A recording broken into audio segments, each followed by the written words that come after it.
அதாவது இதுவரைக்கும் இந்த கவர்மெண்ட் சிஸ்டத்துல இப்போ நீங்க ஏதாவது ஒரு கவர்மெண்ட் ஆபீஸுக்கு போய் ஒரு வேலை செஞ்சு கொடுக்க போய் கேட்டீங்கன்னா, இவங்கள பாரு அவங்கள பாரு, இப்ப வா அப்புறம் வா, இந்த டாக்குமெண்ட் சரியில்லை அந்த டாக்குமெண்ட் சரியில்லை, அதை எடுத்துக்கிட்டு வா இதை எடுத்துக்கிட்டு வான்னு இழுத்தடிச்சுக்கிட்டே இருப்பாங்க.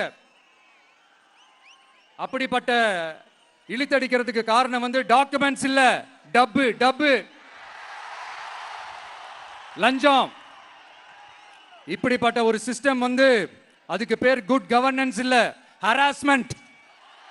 அதுக்கு பேர் ஹராஸ்மெண்ட். இந்த டபுலாம் வாங்குறாங்கல்ல, இது சம்பந்தப்பட்ட அந்த ஆபீசருக்கு மட்டுமே போறதில்ல, சம்பந்தப்பட்ட அந்த மினிஸ்டருக்கும் ஒரு கட்டு போகுது. அதனால முதல்ல இத க்ளோஸ் பண்ணணும், இத முறியடிக்கணும்.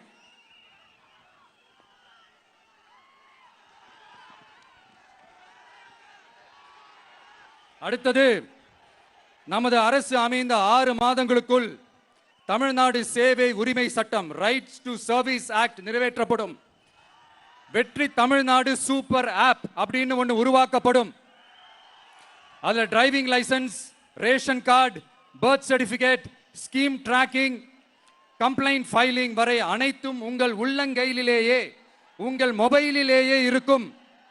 இதில் எந்த சேவை தாமதமானாலும் அந்த அதிகாரி மீது நடவடிக்கை எடுக்கப்படும்.